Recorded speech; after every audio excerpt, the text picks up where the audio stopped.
Hello elementary student, আজকে অনুশীলনী 8.2 question number 3 সমাধান করব। এটার মধ্যে কি আছে দেখো। 700 টাকার চাপা মূল্যের একটি বস্তু রমেন 630 টাকা কিনে আনলো। সে কত শতাংশ রেহাই পেল? কইছে একটা বস্তু যার চাপা মূল্য আসলে 700 টাকা, অর্থাৎ বস্তুটার উপরে দাম লেখা আসলে 700।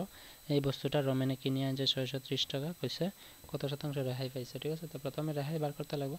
প্রথমে আমরা লিখবো যে দেওয়া আছে বস্তুটির চাপা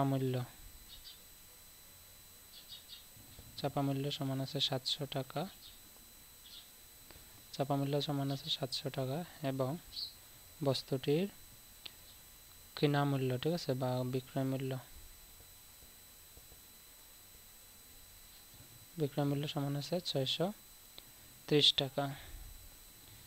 অতএব দিয়ে আমরা রেহাই বার করতে পারবো। রেহাই বার করতে পারবো। রেহাইয়ের সূত্র হইল কি, আমরা জানি চাপা মূল্য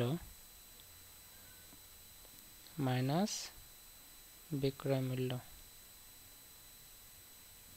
চাপা মূল্য কত আছে 700 টাকা মাইনাস বিক্রয় মূল্য আছে 630 টাকা। কত হইব? 700 থেকে 630 গেলে থাকবো 70 টাকা। এটা হচ্ছে রেহাই, কিন্তু আমরা রেহাই কইছে না, আমরা যে রেহাইয়ের শতাংশ, ঠিক আছে, কত শতাংশ। অতএব দিয়ে লাগবো আমরা রেহাইয়ের শতাংশ